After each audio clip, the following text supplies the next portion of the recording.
Hello, everyone. I welcome you all to the new podcast. And in this class, we are going to talk to visionaries who are shaping young minds for society. So, today it's an honor to have Dr. Sujata Khandai, head of MIT School of Business, with us. It's an honor to have ma'am. So, with your permission, shall we start with the podcast? Yes. Okay. So, ma'am, we will be keeping this podcast more about human values, education, and ethics, and of course, talking about MIT University too. Sure, absolutely. So, let's get started with. So, ma'am, education today, fast changing AI technology, digital workshops, IoT, everything is coming to us, and we are using AIs and everything in our daily lives. How do you think that ethics and human values can indulge and integrate into the new age of education? Because Gemini, ChatGPT are often referred as cheating tools for students. So, how do you think that the ethics and human values come and play a part here? They are not cheating tools, frankly speaking. It's just that we need to know how to use them. Now, how do students use ChatGPT or Perplexity or Gemini AI? They use it just the way they see it, right? The easiest way to use it. Now, as educators, I feel that we need to educate the students as to how to use them productively. They can be very, very productively used. You need not necessarily use them only for copying and pasting or for plagiarism, right? Or plagiarizing content. You can use them for very productive, in very productive ways. For instance, let me give you an example. I take a class. I teach marketing of services also. I teach branding also. Many times I tell them use ChatGPT. I tell them, okay, this is a brand, right? Now tell me, this brand these are the brand extensions of this particular brand. Now please tell me, think laterally and tell me what are the other extensions that this brand can get into, right? Use ChatGPT for idea generation. Of course. Okay, and then they use ChatGPT for idea generation. Then they come back with their own strategies as to how they would. Which is the ChatGPT will give you, when you generate ideas, you tell ChatGPT, okay, this is a Caterpillar brand. What are the new extensions of Caterpillar? ChatGPT will come give you a plethora of extensions, right? Now, after that, you as a student will sit through that plethora of extensions and then tell me which one is, you will use your business acumen and your marketing skills to tell me which are the extensions which will work profitably and which will not work. And then you will give me a strategy for that. So that is how you productively and effectively use these kind of AI tools. Right, of course, ma'am. That's a very good insight. So, ma'am, also we want to know that like nowadays with so much competition and pressure among the students, how they can indulge new human values and how they can work ethically. Because peer pressure on us is like we are having a lot of peer pressure, self-doubt on us. Everything is coping. It's a coping mechanism. So how we can help that to resolve and be better individuals? Look, social media is a monster, It was created for fun, but it turned out to be a monster. And we have to live with that monster, right? But the point is that the Gen Z, the generation that you belong to, many people have that preconceived notion that Gen Z is lost because of social media. I don't think so. I think the Gen Z is very sorted. The Gen Z knows exactly what they want to do. And they go about doing it. It's just that they do it in their own way. Okay. And as I always say that, they are the future. We are the past, right? They will look forward. They will not turn back. Okay. They may take lessons from what we have experienced, but they are going to walk ahead. They're not going to walk backwards. We need to walk ahead with them, right? Now, having said that, whether social media is a monster or not, there are certain, characteristics or certain traits of a human being. I think everybody, whether you belong to the Gen Z or you belong to the Gen X generation or the millennial generation, I think there are certain traits which if you imbibe and you live by it, I think your life is made much easier. One is, truthfulness. Very important. Just be truthful. Doesn't cost you anything. It might make you lose a few friends. And if that happens, if it makes you lose a few friends, those friends were not worth having anyway, right? Just be truthful always. Honesty, that's something which is very, very important. Just be honest. Be honest about who you want to be. Just be honest about what you are. You need not have clothes to portray who you are. You are Fake who you are. lives. Yes, don't do that. Social media forces you to be somebody else. It's not required. You should be self-assured. You should be proud of who you are, and everybody will accept you. We have that fear that you have a group of friends, right? And some friends will be very fashionably dressed, some not so fashionably dressed. It's okay. What does it matter if I am not so fashionably dressed and the other one is very fashion? Does it matter in the long run? It really does not. Just be who you are. The moment you accept yourself as you are, your path becomes very much easier. And visible. And you know where you are going, and you know who your true friends are.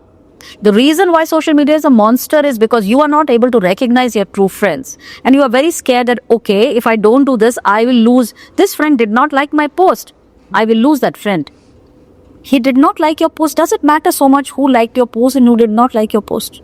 Nowadays, it's just about likes and number of followers. Exactly. It's just about followers. Does it matter who likes and who does not like your post? Maybe your best friend did not like your post. Is it necessary that your best friend is stuck to Instagram throughout to see when you will post something and he will like your post? Maybe he's busy. Right. Right. So I think it's just very, very important. The very basic traits of being honest, being truthful, being kind. Be kind. It's very, very important to be kind. I see that kindness is missing. Peer pressure is so high these days that people have stopped being kind.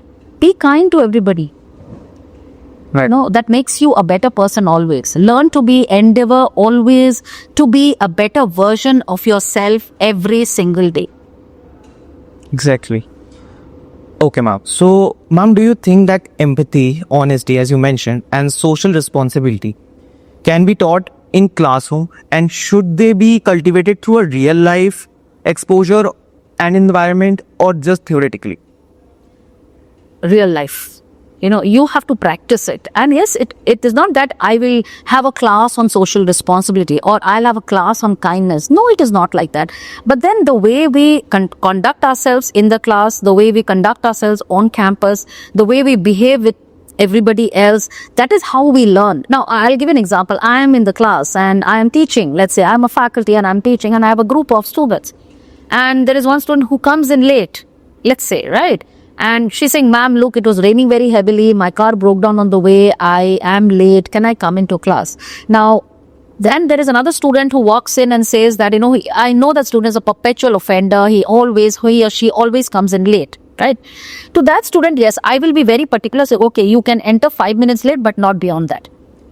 But that other student who came in, who got stuck in the rain, and that student is always coming on time, I can be kind to her and say, okay, you attend the class. You tried, you attempted to come on time. You could not come because of forces which are acting against you.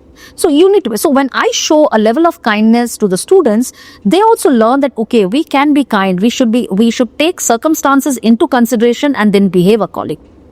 Then empathy. Empathy is again something which cannot be taught, which is, something like my dad told me when I was very young, and that's something which has stuck with me and I live by it. And he said, look, whenever you take a decision or whenever you do something to somebody, just put yourself in the other person's shoes as to how you would feel when you are in his shoes. Coincidentally, my father told me the same thing. Live by it. It has made my life so much easier. It has made me a better person, and it has made me so much better decision making. Empathy is, I have to be empathetic towards my students. Are my students. They are my students, but they are also human beings, right? Right. So they are not somebody, they are not inferior to you, they are not subordinate to you just because I'm a faculty. Right. We are all on the same level. It is just that at this point of time, I have a role to teach them, and their role is to study from me. That's about it. Outside, we are at the same level. Of course. Ma'am, so the top BBA school, how do they ensure that the student grow not just professionally, but also as a responsible citizens? Because taking, like we are having HVCOs, NGOs program, everything is conducting, but that is a part of a curriculum, and that depends on student to student how they take it up. But how they can be a more responsible citizen? Okay. Responsibility is not taught in that. Responsibility comes from what you do outside of the classroom. Of course. So your CRs, they learn responsibility. And I'm just talking of responsibility first, then I'll talk of social responsibility, right? So responsibility comes from what you do. Your CR, if you're a CR, you learn to be responsible. You're responsible for your other classmates. You're also responsible for your faculty, right? When you are organizing a conference, you learn to be responsible, right? When you are as in a leadership position, any leadership position, you are a team leader, you are a CR, you are leading a group, even when you're doing a project work, you assume leadership positions, responsibility work. Remember that everything that you do has a social impact. That social impact may impact another individual. When I talk of social impact, it's social responsibility. It is just not impacting the environment. Okay, social responsibility talks about impacting the other individual, impacting the environment, okay, impacting your ecosystem. So you have to be kind towards other people, you have to be kind towards the environment. Now we pillage the environment, we kind of overconsume. That is not being kind to the environment. So all these things you imbibe as you go. So for instance, paper, Right. very simple, we use paper every day, right? Instead of using paper, just use your phone or just use a laptop. When you are a student, you are asked to submit assignments. Don't submit assignments using paper. Everything can be done online, right? Submit a paper online. Your assignments you can submit online, right? You are saving paper. When you save paper, you save trees. Of course. Right? Consumption. Don't overconsume. Resources are limited. Resources are limited. What am I leaving for the future generation? If I keep on buying clothes, buying shoes, buying phone, this phone, if I keep on, earlier, now I think the trend and your generation, again, as I say, is a very responsible generation, compared to the earlier generations. I used to see in 10 years back, people used to change phones every year. The new iPhone is launched. Also, okay, iPhone is not working. Let's buy the new one. So let's buy iPhone 5, 6, 10, 11, 12. They would have all the models, As now, per the trend. as per the trend. Nowadays, I don't see you kids are not doing it. You hang on to your phone. Where does this phone go? That phone goes to the landfills. That is how you are learning responsibility, social responsibility. You are learning to take care of the environment. Right, of course. So, ma'am, as someone leading one of the top BBA schools, I would like to know how, MIT's VBA is being nationwide considered number 3, and North Indian considered number 1. So, how MIT maintains its position at the QS ranking and nationwide publicity at BBA? Specifically talking about the BBA program. BBA program. Yeah. See, I'm very proud of the BBA program, and I always tell the students whenever, and I'm very proud of the students that are enrolled in the BBA program. I truly am, and I speak from my heart when I say this. See, in the BBA program at MIT, at least, we have, of course, our choice, the kind of choices we give to you to study the courses. It's wide, and we are very flexible in the way we have our teaching. Our pedagogy is very flexible, right? And we keep up to date with whatever, whether it's case study, experiential learning, we kind of keep up to date with the teaching. But that's not all, right? And there's a lot of outside classroom teaching which happens, as a result of which we groom our students, right? So the point is that our objective at ASB is that when the student graduates from the portals of Amity University, Amity School of Business, he should be a well-rounded individual and he should be able to become a successful corporate citizen. Whether you go to the industry or you go to your family business. Either ways, not only are you successful, you are, as you mentioned, a socially responsible citizen also. Yeah. So the outside classroom teaching is immense, So not only do we, we give you a lot of opportunities to participate, to handle and to organize global conferences, international conferences. You do a lot of good work when you go to the NGOs for your HVCO. There are a lot of international level workshops which are organized for you. I think last year you would have attended a couple of them. Yes, ma'am. Just yesterday we finished a workshop on Power BI. We have a lot of small workshops, large workshops, at the local level, at the national level, at the national level, we conduct a lot of workshops. So all these things is basically to ensure that you imbibe all the skills, all the qualities which will make you successful wherever you go.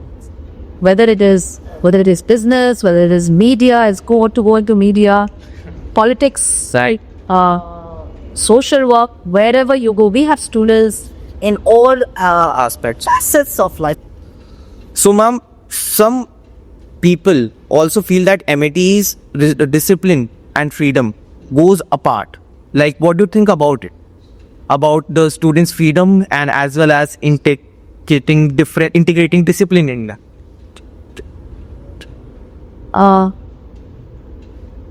Freedom does not come without a price, of course.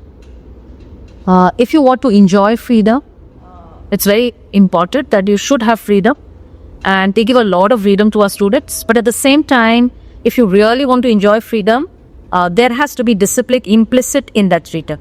Freedom without discipline becomes rogue. Yeah.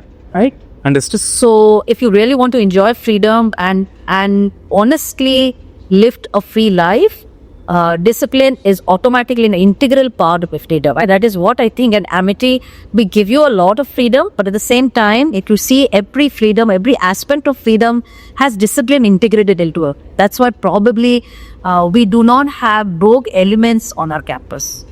Right. So, ma'am, there's a perception that private universities generally don't have best faculty at their universities.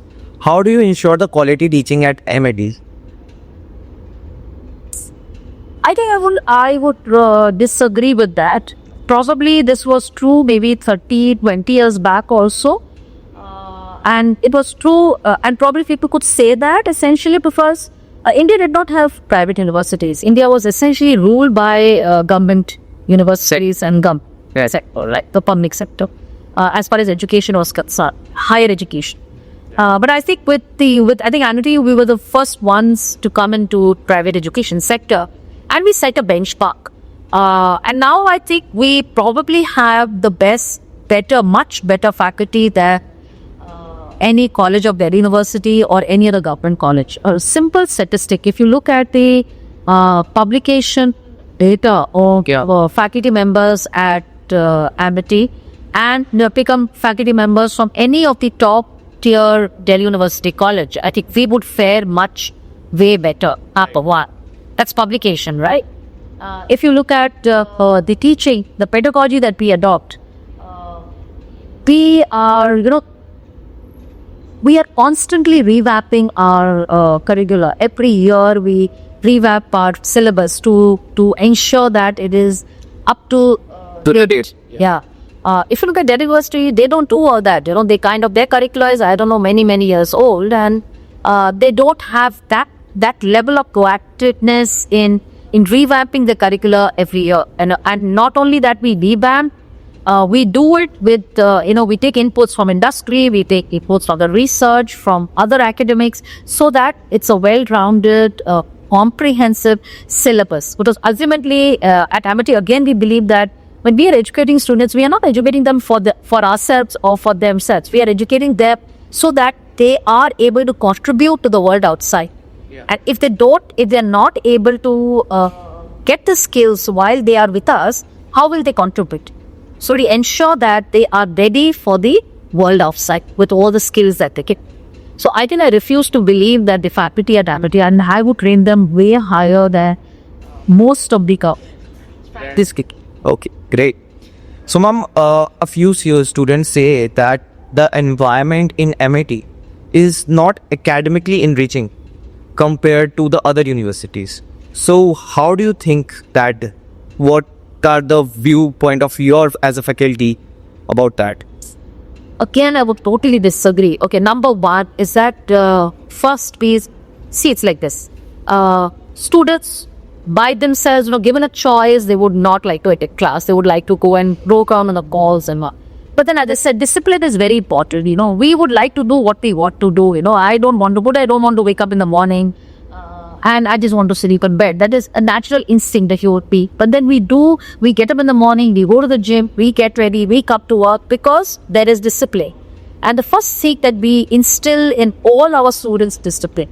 That's the first thing. How do we instill that? When you come in, you have the bio at home. Yeah. That's not only discipline, that's of course security that keep you safe. That's very, very important.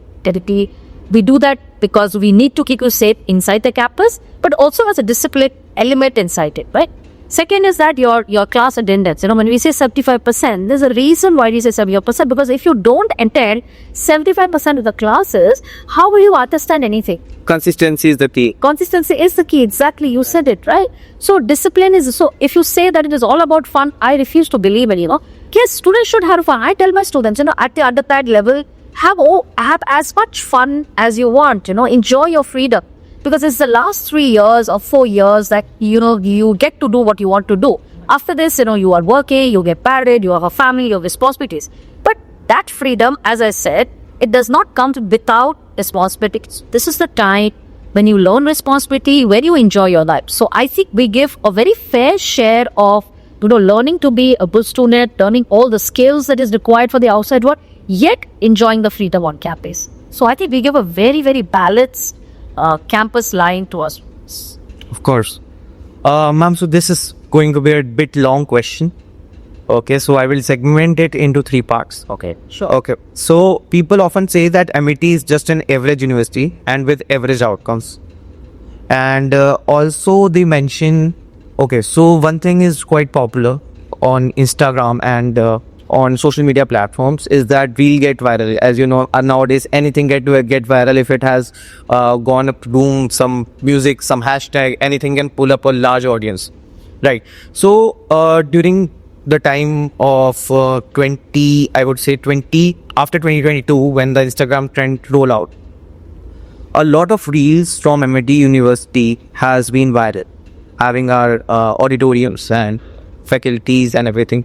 Faculties, sorry. So that included the content which should not be distributed on social media, because as an university we are portraying professional behavior.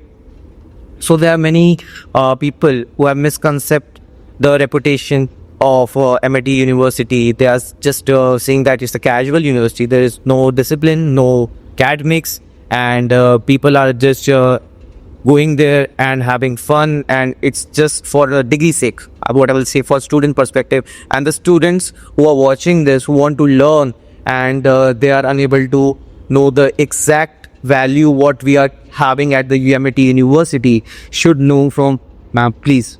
Okay, the first one that you said, I'll break it into two. Yeah, so I address it. Yeah. so First is as an average university with average outcomes. Now, when we talk of outcomes, we are talking our responsibility towards the students, right? And how are the students fared in the world outside, right?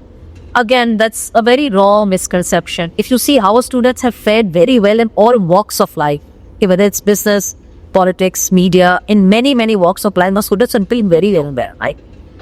Let's not go back also. Let's take very recent. In the recent past, we have had the big four coming in for placements to Amity, right? Whether it is Amity School of Business or the College of Commerce and Management, Accenture has done for placements, EY has done, PricewaterhouseCoopers, KPMG, Bank of America, Reliance, all these companies are coming and taking place, take students from us, had finding place. When undergrad students, I'm not even going to post-grad, I'm talking of undergrad students. you're right. That means our students had those skill sets which are matching those companies. Criteria. So would they come to us? Those companies are not fools, okay? And they have no obligation towards us. Would they come to us if we did not provide them with students with the necessary skill sets which they can use? Of course not, right? So how are we saying is average outcome? If you look at all the other universities in the vicinity, can they boast of this kind of a placement profile? I'm 100% sure, Touch. But works. Then you said that, there's a lot of viral reels about Amity University, which are not very complimentary in nature. There's an age-old say, this often happen always, when you are jealous of something or somebody, you always tend to portray that one person or that one thing very negative. Of course. There are so many things happening in FIT, right? Out of that, they pick up just one thing, and that also out of context. So whatever is portrayed in Amity is probably out of context. And because it is portrayed out of context, you really don't understand what is happening, and you just see what you see and you believe what you see. Exactly. Which is foolishness, I think. If a person is just seeing what what is visible in front of there, and they believe it in totality. I think more than amity, I think it is a foolishness of the person viewing it because he's believing what she said. So I think that is stupidity in my opinions. So Active does a lot of conferences, a lot of events, a lot of activities. Right. The amount of social work you guys do when you go on your HVCO, yes, that's humongous. You know. Instead of that, you pick up just one thing out of context and show it. I think that's being jealous. What is jealous? I think Amity University, the students are smart. They are so. I have heard people they want to come to Amity University, because it is Amity University. When you ask them why, they say only it is Amity, so we want to go there. So that speaks 1,000 words. Okay. So, ma'am, we would be asking 2 questions for the students who want to join MIT University. So, for students who are interested in joining MIT University and have some queries, how they can reach our faculty, our facility, so then they can easily reach out with their queries. How they can reach us? Yeah. Okay, easiest way, my number is there on the web page. Just call me. I have so many students calling me to speak to me. And I take all the calls. Unless I'm in a meeting, I take all the calls. If I'm not there, students message me, WhatsApp me, and I usually respond to the messages or WhatsApp, or I take the calls. Most of the few faculty members' numbers are also there on the web page. They can always reach out. Plus, my doors are always open. I have people walking in always. I never keep my doors closed. I do not believe in giving appointments. I think if I'm free, I will happily meet you. That's who I have, and that's what what I'm supposed to do. I'm supposed to meet people. I'm supposed to talk to you. I'm supposed to address your concerns, or tell you whatever you want. So this is an exclusive invite, basically. You can just walk in. So, okay. So, what advice would you give to the prospective students who are confused? Right, whenever we are deciding for the college. When I was deciding for the college, I was quite confused for which BBA, which university should I opt for. So, if there are different BBA options as we mentioned, and why basically MIT? Okay, one is as whenever you are choosing, again I answer 2 parts: why MIT next, and why what you want to do, what you need to study. As I said, many students come to me. Yesterday also there was a girl who came to me. Listen to your heart. You need to do what you want to do, not because somebody else is telling you, okay, you should do this because this is good for your job, or this will get you a job. No, if your heart does not lie in doing that program or that particular course, however potentially good it is to get a job, you are not going to succeed. You're not going to excel, basically. So just do what your heart tells you to. If your heart tells you, I want to do filmmaking, go ahead and do it. If your heart tells you that I want to do BBA, do it, because this is where your passion lies, and wherever your passion lies, you will definitely excel at an NMB or do well there. Okay, ma'am. One question, it is coming from my heart. Okay. So the question is that generally when we are opting out for any of the courses, for BBA, BTech, anything, right? Our parents, their mindset plays a very crucial role, because that lead to different outcomes. Because in my family, I think there would be many engineers who don't want it to be engineers but are engineers. Yeah. So what about the role of the parents? Because students generally, it's of course we respect our parents. It's in our values, human values, that we generally, but sometimes we misconcept respect, and that goes the wrong way in long term. So how should we cope up with that problem? See, parents are acting in good faith. They always want the best for you. They are not your enemies. They always want good for you, and they have seen a world where for them, being an engineer, being a doctor is potentially good job roles, right? Agreed, it is very good. Doctor is not just because you earn a lot of money. You're doing a lot of good service for humanity. I agree with that. But at the same time,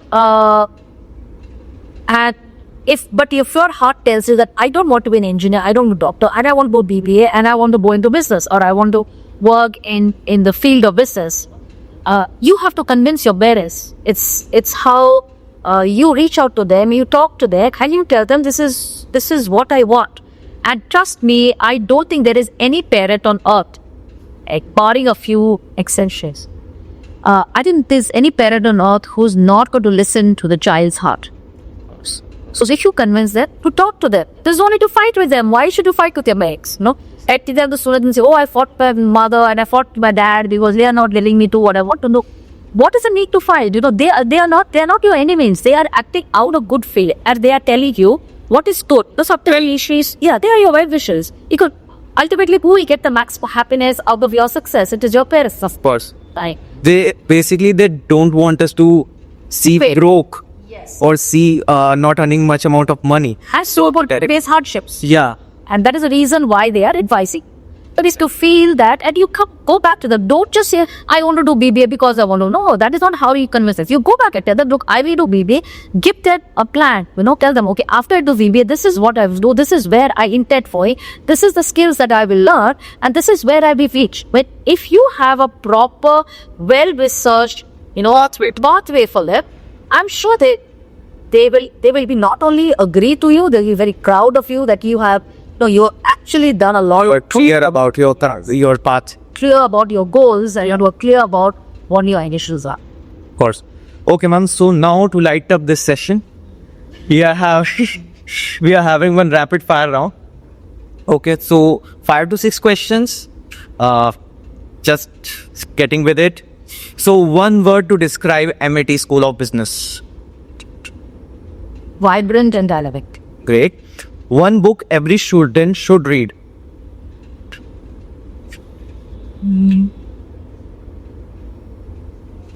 Gone with a bit. Okay. The biggest strength of MIT students. They are resilient and smart. Right. Okay. A misconception about MIT that you wish you could end forever. Students are rigorous. They are not. Okay. Okay. One habit every professional should cultivate. Discipline. Great. If not teaching, what other profession would you have chosen? What other profession I would have chosen? Yeah. I would have probably be the CEO of an organization if I had not left corporate life and joined acting. Okay, great. So last, describe yourself in one word. In one word. One. In one sentence. Okay, one sentence. That's flexible. Okay. I'm very committed and very disciplined. I like to have a lot of fun. I enjoy my work. I'm very passionate about whatever I do, whether it is going to the gym, whether it is coming to work, whether it is going out with my friends. Very nice. Okay, ma'am. So the rapid fire is done. And one last question for students to know that how was their teacher when she was a student herself? So could you just define that experience to our audience? Okay, so I'll go back to my business school and I talk about my teachers there. Trust me, I took a lot of inspiration from my teachers, and there is one teacher I am truly inspired by, and probably he's the one kind of, he very up very indirectly, but I took inspiration from him when I joined an India, and the way I teach today is probably because inspired by the way he taught us. I have taken a lot of pages from his pedagogical methods and I adopt his way of teaching to a large extent. Of course, I embedded with newer pedagogical tools today, but then yes, I truly inspired. Great. So thank you very much, ma'am, for this beautiful conversation. You gave us your valuable time and your insights from your experiences to the misconceptions that student had, and they must be cleared. So understanding everything about MIT and clarity about MIT University, MIT School of Business should be portrayed by this video, and I hope that MIT and you yourself will continue to the mission of shaping the future minds and innovate them in a good prospect. Thank you very much, ma'am. Thank you very much. It was a pleasure to be on your show, with your podcast.